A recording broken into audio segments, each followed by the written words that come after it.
चलिएगा अब हम बात करेंगे लॉर्ड डलहौजी के समय पर होने वाले एक दूसरे महत्वपूर्ण कार्य की, जिसका नाम है चार्टर एक्ट 1853, 1853 में आने वाले चार्टर एक्ट के बारे में। ठीक है, हमने 1833 के चार्टर एक्ट को देखा, हमने 1813 के चार्टर एक्ट को देखा, अब हम बात करेंगे 1853 के चार्टर एक्ट को।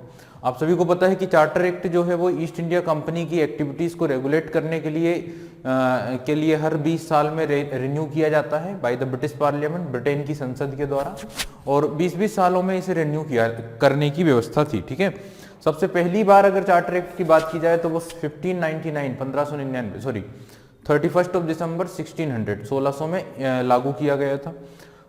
चलिए तो हम बात करते हैं चार्टर एक्ट ऑफ 1853 1853 के कुछ इंपॉर्टेंट पॉइंट्स की, कुछ इंपॉर्टेंट प्रोविजंस की जो इस एक्ट के तहत लागू हुए थे। ठीक है, सबसे पहली बात अगर की जाए तो charter act of 1853 was the last charter act passed for east India company. तो ये अंतिम चार्टर एक्ट होता है जो ईस्ट इंडिया कंपनी के लिए लागू किया जाता है। ठीक है, क्योंकि इसके बाद हम बात करें तो 1858 में जब गवर्नमेंट ऑफ इंडिया एक्ट आएगा तो ईस्ट इंडिया कंपनी को पूरी तरह से इंडिया से डिसमिस कर दिया जाएगा और अब ईस्ट इंडिया कंपनी भारत में प्रशासन के लिए रिस्पॉन्सिबल नहीं रहेगी 1858 के बाद से। तो अब हम बात करें तो ये लास्ट होगा क्योंकि इसके बाद फिर कोई चार्टर एक्ट नहीं आएगा। ठीक है, it was passed on expiry of the charter act of 1833. The charter was renewed but no substantial changes were made. However, this was for the first time that this charter act, unlike other charter act, did not fix any limit for the continuance of administration of the company in India. तो यहाँ पे हम बात करें इस charter act में अगर सबसे खास बात की तो वो ये है, इस चार्टर एक्ट में कहीं भी ये नहीं बताया गया, कहीं पर भी ये लिमिट फिक्स नहीं की गई कि ईस्ट इंडिया कंपनी अब इंडिया में कितने सालों तक या कितने समय तक प्रशासन करने जा रही है। ठीक है, तो हर चार्टर एक्ट में क्या होता है 20 ईयर के लिए रिन्यू किया जाता है, 20 साल का प्रशासन दिया जाता है ईस्ट इंडिया कंपनी को। इस चार्टर एक्ट में जो लिमिट है वो फिक्स नहीं की गई थी, ये बात नहीं कही गई थी कि अब आपको इतने साल और शासन करने के अधिकार दिए गए हैं, ऐसा कहीं पर भी नहीं कहा गया था। ठीक है, the act provided that the Indian territories will remain under the governance of the company until the parliament otherwise directed. ठीक है, तो यहाँ पे साफ तौर पर यह डायरेक्शन था, साफ तौर पर यह कहना था पार्लियामेंट का कि भारत का जो प्रशासन है, भारत के क्षेत्र का जो प्रशासन है ईआईसी के पास, वो एक समय तक, जब तक पार्लियामेंट नहीं कहती, जब तक पार्लियामेंट की तरफ से कोई निर्देश नहीं दिया जाता, तब तक आप शासन कर सकते हैं। ठीक है, जब पार्लियामेंट की ओर से निर्देश दे दिया जाएगा तभी से आपका शासन इंडिया से क्या हो जाएगा, समाप्त हो जाएगा। ठीक है, तो इस एक्ट के द्वारा क्या किया गया था, कोई भी टाइम नहीं बताया गया था, कोई भी टाइम फिक्स नहीं किया गया था, जब भी पार्लियामेंट को लगेगा तब ईस्ट इंडिया कंपनी के जो प्रशासनिक अधिकार हैं उन्हें समाप्त कर दिया जाएगा और ईआईसी को ब्रिटेन बुला लिया जाएगा। ठीक है, तो यहाँ पे ये वाली बात हो जाती है। अब देखिए इस एक्ट के अगर हम प्रोविजंस की बात करें तो सबसे इंपॉर्टेंट बात यह है कि इस चार्टर एक्ट 1853 के द्वारा क्या होता है कि जो बोर्ड ऑफ डायरेक्टर के मेंबर्स थे, ठीक है, उनकी संख्या में कमी की जाती है। ठीक है, तो ये बात ध्यान रखिएगा, reduction in the number of board of directors या कोर्ट ऑफ डायरेक्टर्स। तो आप सभी को पता है ईस्ट इंडिया कंपनी के बोर्ड ऑफ डायरेक्टर्स में टोटल 24 मेंबर्स हुआ करते थे, 24 सदस्य हुआ करते थे, और ये 24 सदस्यों को घटाकर इनकी संख्या कितनी कर दी गई है, इनकी संख्या घटाकर 18 कर दी गई, 18 कर दी गई। ठीक है, तो बोर्ड ऑफ डायरेक्टर्स के सदस्यों की संख्या रिड्यूस कर दी गई है और अब ये 24 की जगह पर कितने हो गए हैं, 18 हो गए। ठीक है, अब यहां पर ये बात क्लियर होगी, आउट ऑफ दीज 18, इन 18 में से भी जो 6 होंगे ना, इन 18 में से भी जो 6 होंगे, इन 18 में से भी जो 6 होंगे, उन्हें किसके द्वारा नियुक्त किया जाएगा, तो उनकी अपॉइंटमेंट की जाएगी by the crown.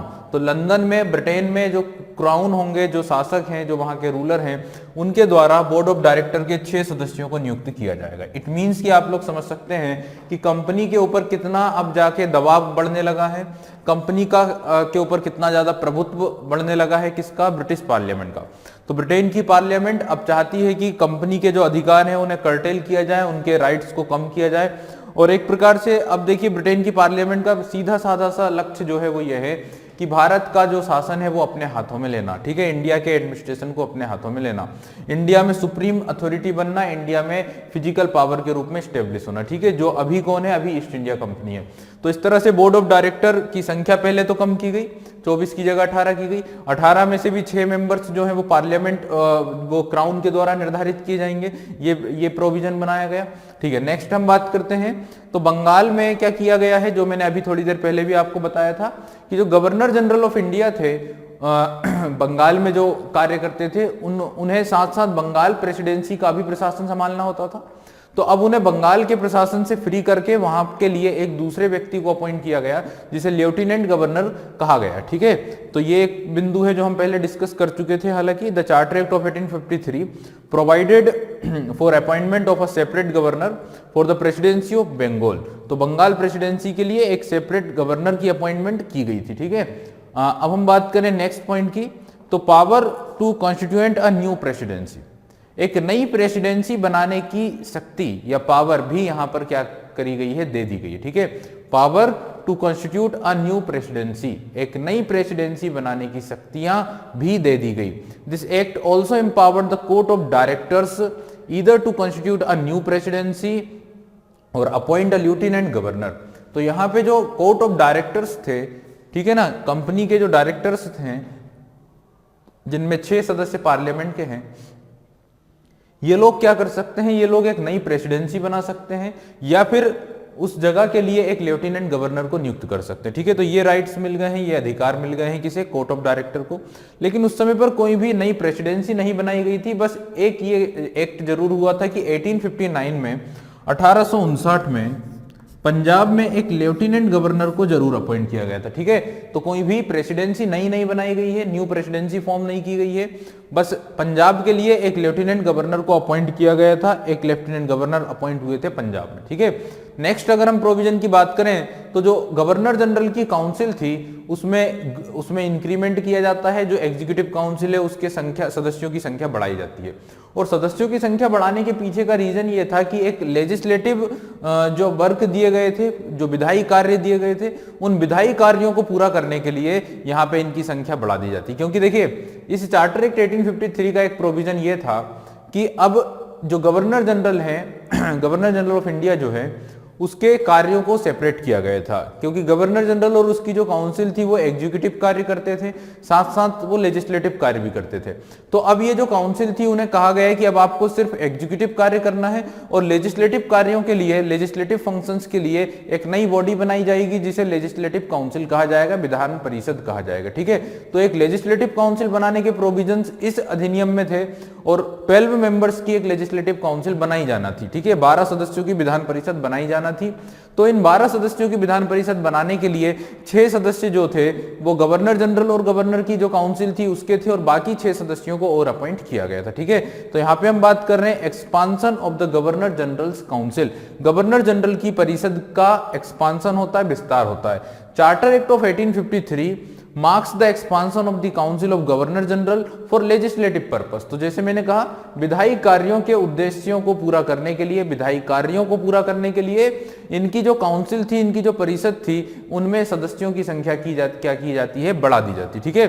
The 4th member was placed at an equal status. साथ ही साथ देखिए हमने देखा था कि गवर्नर जनरल और उसकी काउंसिल में एक 1833 के चार्टर एक्ट के द्वारा एक नया मेंबर ऐड किया गया था, 4th मेंबर ऐड किया गया था। और ये जो 4th मेंबर था एक लॉ मेंबर हुआ करता था, एक विधायी सदस्य हुआ करता था, ठीक है। और जो फर्स्ट जो उसी समय पर जो मेंबर ये बना था, पहला जो लॉ मेंबर बना था वो बना था लॉर्ड मेकाले, ठीक है। अब ये साथ ही हमने ये भी डिस्कस किया था कि जो 4th मेंबर था इसे एज अ कंप्लीट मेंबर का स्टेटस नहीं दिया गया था। पूरी तरह जो एग्जीक्यूटिव काउंसिल का सदस्य की जो शक्तियां होती है वो स्टेटस इसे नहीं मिला था, सिर्फ ये एक लॉ मेंबर के रूप में एग्जीक्यूटिव काउंसिल का मेंबर था। अब क्या होता है कि इस चौथे मेंबर को एक इक्वल स्टेटस दे दिया जाता है, बराबर की स्टेटस इसको प्रदान कर दिया जाता है। ठीक है, तो यहां पे हम बात करें the fourth member was placed as an equal status with other members. ठीक है, तो बाकी के जो 3 सदस्य हैं एग्जीक्यूटिव काउंसिल में, उन्हीं की तरह ये चौथे सदस्य को भी ऐसा ही स्टेटस दे दिया जाता है। ठीक है, the council of legislative purpose which had 6 members now was expanded to 12 members. ठीक है, तो अब क्या होता है, जो काउंसिल है, जो परिषद है,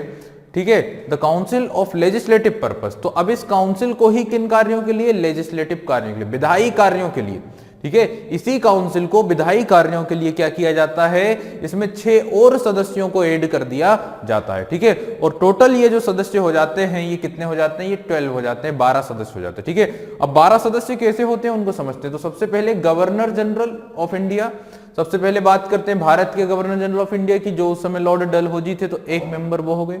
एक कमांडर इन चीफ को रखा जाएगा, एक मेंबर कौन होगा, commander in chief, legislative council की बात हो रही है। ठीक है, फिर आप सभी को पता है 4 मेंबर जो है वो गवर्नर जनरल की एग्जीक्यूटिव काउंसिल के मेंबर हैं, तो 4 एग्जीक्यूटिव काउंसिल के मेंबर हो गए हैं, एक बात कर दी है कमांडर इन चीफ की और एक हो गए गवर्नर जनरल। इस तरह से ये हो जाते हैं टोटल कितने लोग, 6 लोग। ठीक है, अब इसके बाद के जो 6 मेंबर हैं वो कौन कौन है, तो सबसे पहला है सुप्रीम कोर्ट के chief justice, chief justice of supreme court. आप सभी को पता है कि रेगुलेटिंग एक्ट 1773 के माध्यम से कलकत्ता में एक सुप्रीम कोर्ट स्टेब्लिश की गई थी फोर्ट विलियम में 1774 में।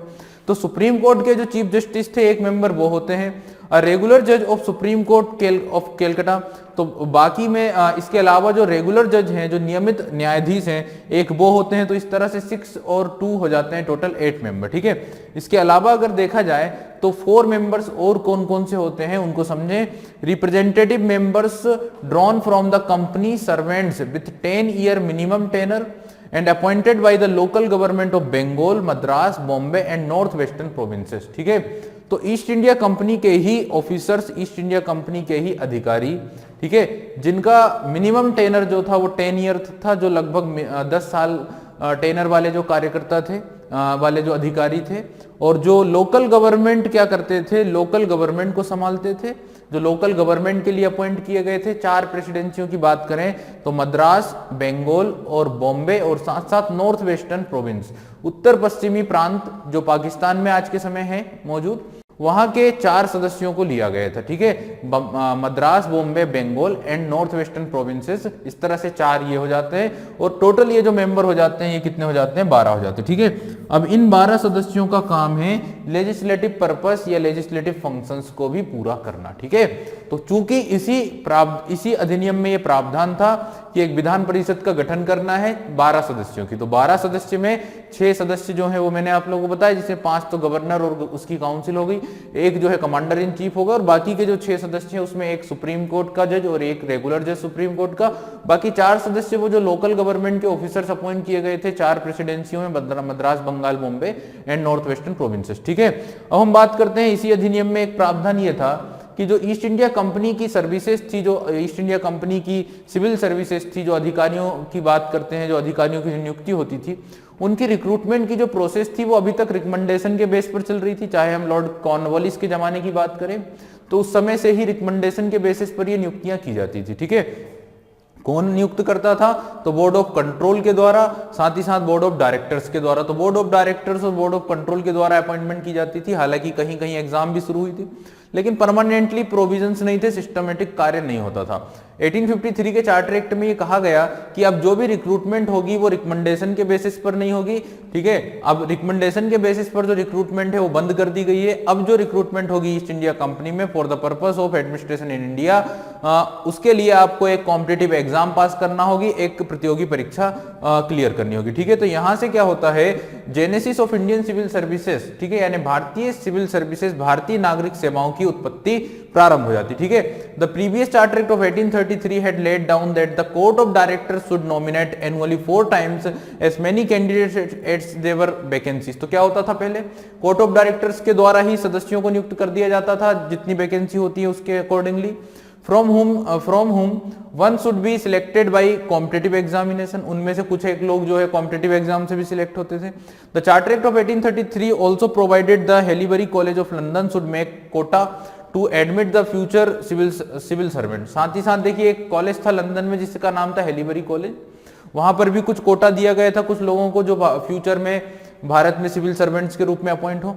इस तरह से कुछ प्रोविजंस थे, कुछ प्रावधान थे पहले के समय पर। लेकिन 1853 के चार्टर एक्ट से क्या होता है कि साफ तौर पर एक एग्जाम बना दी जाती है, एक एग्जाम के लिए यहाँ पे आ जाती है जिसका नाम था आईसीएस। आईसीएस एग्जाम का कंसेप्ट शुरू हो जाता है और इसे बोलते हैं इंडियन सिविल सर्विसेज, भारतीय नागरिक सेवाएं। ठीक है, तो भारतीय नागरिक सेवाओं का दौर शुरू हो जाता है 1853 से, और सबसे पहली बार अगर जो ओपन एग्जाम शुरू होती है वो 1854 1854 में शुरू होती है। ठीक है, charter act of 1853 deprive the court of directors of its right of patronage to Indian appointments, and now it was be exercised under the regulations. This was the worth of this was the worth of civil service which was thrown in 1854 for open competition. इस तरह से आप लोग बस इतना समझें कि east India company में अब जो अपॉइंटमेंट होगी, जो नियुक्तियां होंगी, वो अब रिकमेंडेशन के बेसिस पर नहीं होगी, वो अब होगी via competitive exam. That exam is known as the ICS, it means Indian civil services. तो भारतीय नागरिक सेवाओं का यहाँ पे दौर शुरू होता है। और आप सभी को पता है कि फर्स्ट इंडियन की अगर बात किया ना, इनिशियल लेवल पर इंडियंस पर प्रोविजन थे, इंडियंस पर प्रतिबंध था, लेकिन इंडियंस को धीरे धीरे अथॉरिटी मिल जाती है इन एग्जाम्स में पास में शामिल होने की।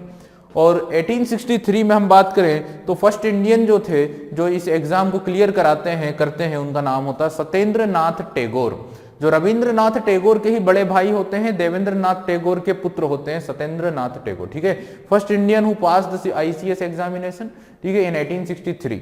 इस तरह से ध्यान रखिएगा। तो हमने डिस्कस किया है इस एक्ट के कुछ महत्वपूर्ण बिंदुओं के बारे में, कुछ खास प्रावधानों के बारे में जो रिलेटेड हैं चार्टर एक्ट ऑफ 1853 1853 के चार्टर एक्ट से। ठीक है, चार्टर एक्ट के अगर हम महत्व की बात करें, सिग्निफिकेंस की बात करें, तो यहाँ पे क्या होता है, साफ तौर पर ये पता चल जाता है कि जो ईआईसी का रूल है वो अब ज्यादा लंबे समय के लिए नहीं बचा है, ज्यादा लॉन्ग पीरियड के लिए अब ईस्ट इंडिया कंपनी इंडिया में शासन नहीं कर पाएगी, और जो पावर थी, जो इन्फ्लुएंस था, वो कंपनी का क्या किया जाने लगा है, कर्टेल किया जाने लगा है, कम किया जाने लगा। ठीक है, British crown could nominate 6 directors. ठीक है, ब्रिटिश क्राउन क्या करेंगे, 6 डायरेक्टर्स को नियुक्त करेंगे अब बोर्ड ऑफ डायरेक्टर में। तो यहाँ पे ये जो मेजर्स अपनाए गए हैं पार्लियामेंट के द्वारा, इसका बेसिकली टारगेट यही है कि इंडिया में जो इन्फ्लुएंस और जो पावर है ईआईसी की, उसको क्या किया जाए, कर्टेल किया जाए। further marks the beginning of parliamentary system in India because of the key feature that legislative council was clearly distinguished from the exercise of the exercise council। ठीक है, तो यहाँ पे हम देखें तो लेजिस्लेटिव वर्क भी शुरू कर दिया गया था, विधान परिषद की स्थापना की बात की गई थी। The governor general was relieved of the administrative duties of Bengal. ठीक है, गवर्नर जनरल को अब यहाँ पे सिर्फ और सिर्फ किस काम के लिए छोड़ दिया गया है, एडमिनिस्ट्रेटिव फंक्शंस के लिए, ड्यूटीज के लिए। He was to devote his whole time to work for the government of India, और अब वो सिर्फ और सिर्फ किस काम के लिए डिवोटेड रहेगा, पूरी तरह से कार्य करेगा, तो for the government of India, और एग्जीक्यूटिव वर्क या फिर एडमिनिस्ट्रेटिव फंक्शंस को ही निभाएगा। ठीक है, विधायी कार्यों के लिए यहाँ पे पूरी तरह से, लेजिस्लेटिव कार्यों के लिए पूरी तरह से एक दूसरा ऑर्गेनाइजेशन बनाने का कार्य शुरू हुआ। तो यहाँ पे हम बात करें सिग्निफिकेंस की, तो बस इतनी बात समझें कि इस एक्ट के द्वारा ईस्ट इंडिया कंपनी का जो प्रभुत्व था, जो अधिकार और इन्फ्लुएंस था, प्रभाव था, उसे कम करने की कोशिश की गई थी। ठीक है, अब हम साथ ही देखते हैं डलहौजी के समय पर ये आया है। देखिए, डलहौजी के समय की कुछ बातें और ध्यान रखना है कि जो समर कैपिटल थी, मैं बता चुका हूं वैसे आप लोगों को, समर कैपिटल शिफ्ट की गई थी कहां पर, शिमला में। ठीक है, the cool hill town of Shimla was made the summer capital of British empire. तो जो ग्रीष्मकालीन राजधानी थी during the ruling time of Dalhousie, वो शिमला बन गई थी, और हिमाचल प्रदेश में ही डलहौजी नगर भी स्थापित किया जाता है इन्हीं की मेमोरी में, इन्हीं की याद में। साथ ही साथ क्या होता है, जो आर्टिलरी हेडक्वार्टर था आर्मी का, उसे केलकटा से मूव करके कहां पहुंचा दिया जाता है, मेरठ पहुंचा दिया जाता है। ठीक है, the artillery headquarter of the army was moved from Calcutta to Meerut. ये एक चेंज यहां पे देखने को मिलता है। The army headquarter was shifted to Shimla, और जो आर्मी हेडक्वार्टर था उसे भी शिमला ट्रांसफर कर दिया जाता है। It was during Lord Dalhousie's time that Gorkha regiment came into force. तो यहाँ पे गोरखा रेजिमेंट भी बना दी जाती है, गोरखा रेजिमेंट बन जाती है इंडियन आर्मी में। आप सभी को पता है इंडियन आर्मी में एक फेमस रेजिमेंट है, that is known as the Gorkha regiment, और ये गोरखा रेजिमेंट इंडिया में पहली बार कब स्टेब्लिश हुई थी, during the ruling time of Lord Dalhousie. अच्छा, यहीं से आप लोग के माइंड में एक क्वेश्चन आ जाता है, और वो क्वेश्चन होता है एंग्लो नेपालिस वॉर, या फिर हम बात करते हैं गोरखा वॉर। तो भारत और नेपाल के बीच में गोरखा युद्ध हुआ था इन 1814 टू 1818। 1814 से 1818 के बीच में नेपाल और ईस्ट इंडिया कंपनी के बीच में युद्ध हुआ था, जिसे गोरखा वॉर या फिर एंग्लो नेपाल वॉर के नाम से जाना जाता है। ठीक है, इस युद्ध की बात करें तो इसी युद्ध से जो नेपाल पर प्रभुत्व था, जो कंट्रोल था, वो ईस्ट इंडिया कंपनी का स्टेब्लिश हुआ था। एक ब्रिटिश रेजिडेंट को नेपाल में अपॉइंट किया गया था। ठीक है, नेपाल के कई सारे टेरिटरीज को ईस्ट इंडिया कंपनी की टेरिटरी में मर्ज किया गया था। लाइक हम बात करें जैसे जो कुमाऊं एरिया है, जो गढ़वाल एरिया है, जो सिक्किम वाला क्षेत्र है, ऐसे कई सारे क्षेत्र, जो तराई हिमालय वाला क्षेत्र था, वो सब ईस्ट इंडिया कंपनी में शामिल हो गया। साथ ही जो गोरखा ट्राइब थी, जो गोरखा जनजाति या गोरखा जो कम्युनिटी के लोग थे, उन्होंने भी EIC को सपोर्ट करना शुरू किया और काफी भारी संख्या में तो ये लोग आर्मी में शामिल हुए। इस तरह से हम बात करें ड्यूरिंग द डलहौजी पीरियड, यहाँ पे गोरखाओं की एक रेजिमेंट भी बना दी गई, एक सेपरेट रेजिमेंट बन जाती है सेना में या आर्मी में। तो ये सारे फंक्शंस हुए हैं during the ruling time of Lord Dalhousie. साथ ही साथ मैंने आप लोगों को बताया था कि पोस्टल सिस्टम की बात करें तो पोस्टल सिस्टम को इन्होंने इंप्रूव किया है, and all important towns were linked with telegraph lines, और सभी इंपॉर्टेंट शहरों में टेलीग्राफ लाइंस भी लगा दी गई थी। ठीक है, the important reform during the period was Wood's dispatch of 1854। अब इनके शासनकाल में होने वाला एक और सुधार है जो अभी हमें कंप्लीट करना है, जिसे हम बोलते हैं वुड्स डिस्पैच या वुड्स का प्रस्ताव। ये जो चार्ल्स वुड नाम के एक व्यक्ति थे जिन्होंने एक प्रस्ताव दिया था, जिसे पारित किया गया, पास किया गया, और इसका नाम था वुड्स डिस्पैच। इसके माध्यम से एजुकेशन के सेक्टर में, शिक्षा के माध्यम में काफी कुछ सुधार किए गए थे, काफी कुछ रिफॉर्म्स किए गए थे। That's why the Wood's dispatch is also known as the Magna Carta of Indian education. भारतीय शिक्षा का मैग्ना कार्टा ही कहा जाता है किसे? वुड्स के इस प्रस्ताव को, वुड्स के इस डिस्पैच को। ठीक है, चलिए एक चीज और ध्यान रखिएगा, जो एंग्लो नेपालिस वॉर हुआ था इन 1814 टू 1818, ये वॉर हुआ था during the ruling time of Lord Hastings. तो हेस्टिंग के समय पर ये युद्ध हुआ था, और आप सभी को पता है लॉर्ड हेस्टिंग्स का जो टेनर है, जो शासनकाल है, वो 1813 टू 1823, 1813 से 1823 तक चलता है। इसी बीच में युद्ध होता है। ठीक है, लॉर्ड हेस्टिंग्स एक इंपॉर्टेंट गवर्नर जनरल थे इंडिया के, जिन्होंने एक लंबे समय तक, लगभग 10 ईयर तक क्या किया है? रूल किया है या शासन किया। ठीक है, चलिए अब हम बात करेंगे वुड्स डिस्पैच के ऊपर, वुड्स के प्रस्ताव के ऊपर। चलिए, डलहौजी के शासनकाल में होने वाला एक और इम्पोर्टेंट कार्य, जिसे हम बोलते हैं वुड्स डिस्पैच या वुड्स का प्रस्ताव, जो कब लागू किया जाता है या कब प्रस्तुत किया जाता है, तो आंसर होगा 1854, 1854 में। तो अब हम बात करें लॉर्ड डलहौजी की, तो अब एक लास्ट टॉपिक और हमें डिस्कस करना है, that is known as the Wood's dispatch, और इसे इशू किया गया था 1854, 1854 में। इस प्रस्ताव को दिया गया था।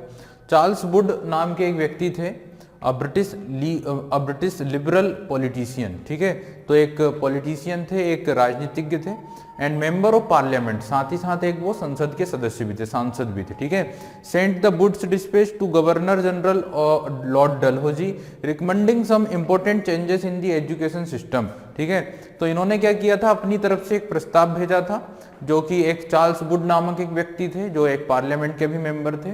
गवर्नर जनरल जो लॉर्ड डलहौजी थे इंडिया के, उनको एक प्रस्ताव दिया गया था, और उसमें उन्होंने दरख्वास्त की थी, उसमें उन्होंने रिकमेंडेशन किया था कि एजुकेशन सिस्टम में कुछ बदलाव किए जाएं, कुछ चेंजेस किए जाएं, कुछ रिफॉर्म्स किए जाएं। ठीक है, किसके अकॉर्डिंग? इस प्रस्ताव के अकॉर्डिंग जो इन्होंने भेजा गया। ठीक है, अब सबसे पहली बात अगर की जाए कि क्या प्रस्ताव था, क्या रिफॉर्म्स करने की बात बोली थी, तो सबसे पहली बात जो इन्होंने कही थी वो ये कि हर एक प्रांत में, हर एक प्रोविंस में एक एजुकेशन डिपार्टमेंट क्या किया जाना चाहिए? सेटअप किया जाना चाहिए। ठीक है, तो एक एजुकेशन डिपार्टमेंट की बात कही गई।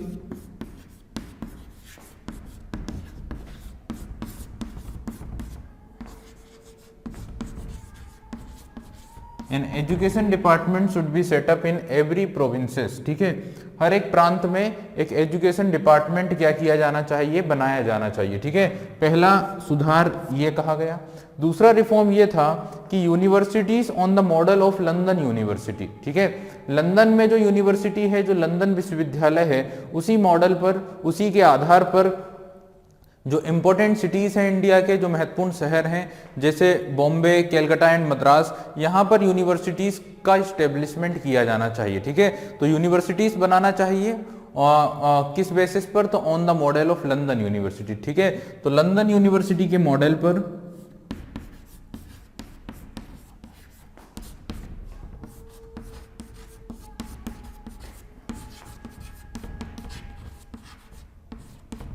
लंदन यूनिवर्सिटी के मॉडल पर, लंदन यूनिवर्सिटी के आधार पर क्या किया जाना चाहिए, इंडिया के जो महत्वपूर्ण शहर हैं, इंडिया के जो महत्वपूर्ण सिटी हैं, जो फेमस सिटीज़ हैं, जो बिग सिटीज़ हैं, वहाँ पे यूनिवर्सिटी बनाई जाना चाहिए। किस बेस पर, किस मॉडल पर, लंदन यूनिवर्सिटी के मॉडल पर। ठीक है।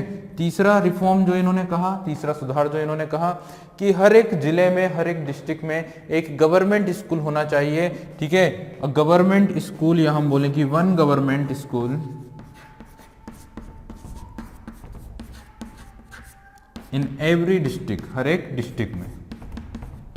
ठीक है।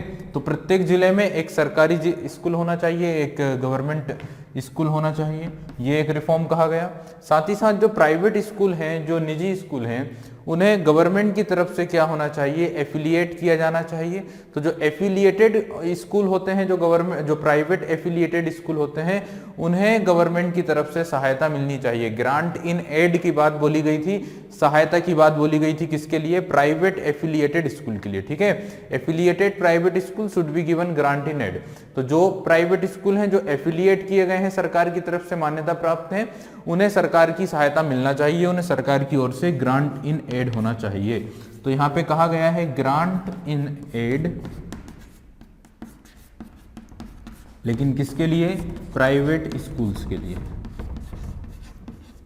जो क्या है, एफिलिएट हैं गवर्नमेंट की ओर से, गवर्नमेंट की तरफ से मान्यता मिल चुकी है। ठीक है। साथ ही साथ अगर बात की जाए तो जो इंडियन नेटिव स्कूल्स हैं, जो भारतीय स्कूल हैं, जो भारतीय विद्यालय हैं, वहां पर मदर टंग की ट्रेनिंग दी जानी चाहिए, मातृभाषा सिखाने की भी प्रशिक्षण दिया जाना चाहिए। ठीक है। तो भारतीय स्कूलों में जो मातृभाषा है उसको सिखाने के लिए भी ट्रेनिंग देने की बात कही गई। साथ ही साथ अगर बात करें तो इस प्रस्ताव को कहा जाता है, सबसे खास चीज, Magna Carta of Indian education, भारतीय शिक्षा का मैग्ना कार्टा।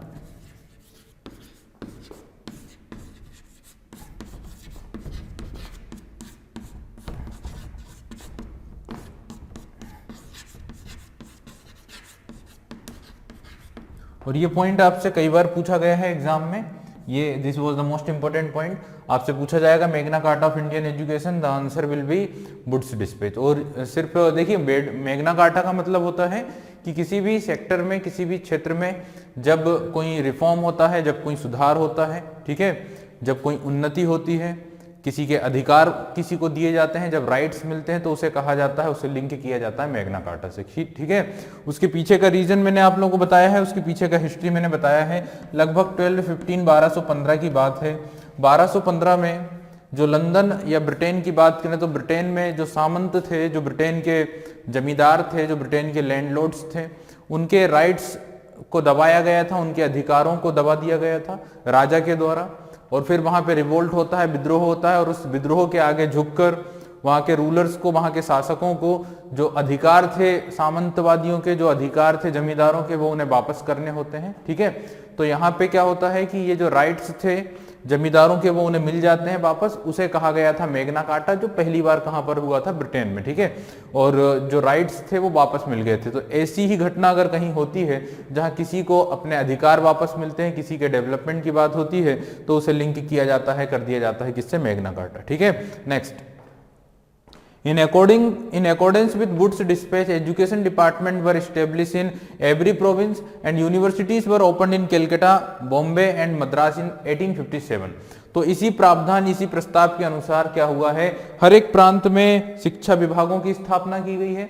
और जो मुख्य या बड़े शहर थे, जैसे कि हम बात करें कलकत्ता, मद्रास और बॉम्बे की, वहां पे यूनिवर्सिटीज की क्या की गई है, स्थापना की गई है। और ये जो स्थापना की गई है लंदन यूनिवर्सिटी के मॉडल पर की गई है 1857 तक। ठीक है। तो इस तरह से होता है इंडिया में। बाद में कुछ और यूनिवर्सिटीज भी ओपन की जाती है, जैसे पंजाब में और इलाहाबाद में। ठीक है। तो पंजाब और इलाहाबाद में भी यूनिवर्सिटी सेटअप की गई 1882 और 1887 के अप्रोक्स।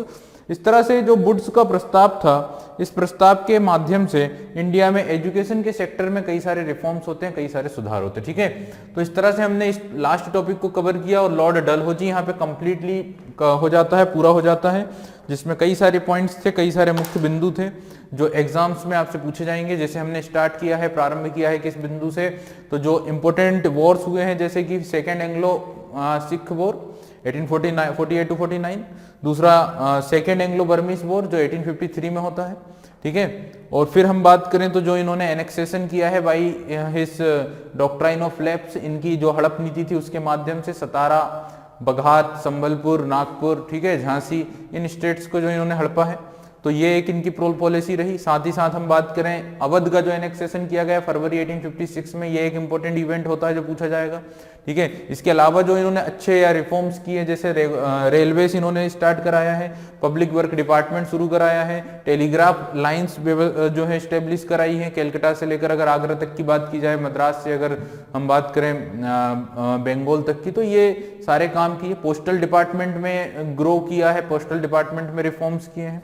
तो ये सारे कुछ अच्छे कार्य भी थे जो लॉर्ड डलहौजी के टाइम पर या उनके द्वारा किए गए थे, ठीक है। साथ ही साथ इन्हीं के समय पर चार्टर एक्ट 1853 आता है और उसके कारण कई सारे चेंजेस होते हैं, रिफॉर्म्स होते हैं। जैसे बंगाल में एक लेफ्टिनेंट गवर्नर अपॉइंट होता है, ठीक है। गवर्नर जनरल की काउंसिल को बढ़ाकर 12 सदस्य कर दिए जाते हैं, जिसमें कि जो कि एक लेजिस्लेटिव फंक्शंस को पूरा करने के लिए लेजिस्लेटिव काउंसिल के रूप में होता है, ठीक है।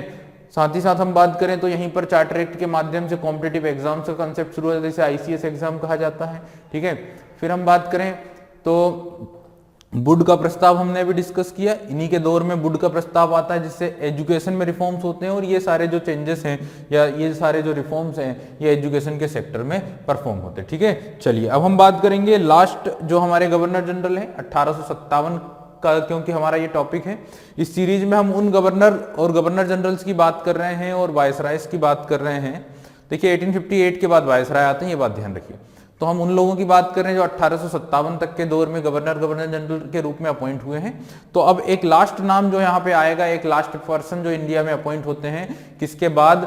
लॉर्ड डलहौजी के बाद, जिनका नाम है लॉर्ड कैनिंग। तो अब हम बात करेंगे लॉर्ड कैनिंग की, जो 1856 में अपॉइंट होते हैं और 1862 1862 तक इंडिया में वर्क करते हैं एज अ वायसराय, ठीक है। फाइनल जो पोस्ट होती है उनकी क्या होती है? वायसराय होती है, क्योंकि इनिशियल लेवल पर वो गवर्नर जनरल ऑफ इंडिया बनते हैं, लेकिन जब 1858 का गवर्नमेंट ऑफ इंडिया एक्ट आता है देन उनकी जो पोस्ट होती है, जो पदवी होती है, वो वायसराय के रूप में चेंज हो जाती है, ठीक है। तो इस तरह से वो इंडिया के फर्स्ट वायसराय बनते हैं और last governor general of India के रूप में भी अपॉइंट होते हैं, ठीक है, 1857 के पहले तक, 1857 के बाद तक, ठीक है। चलिए अब हम बात करेंगे लॉर्ड कैनिंग के ऊपर।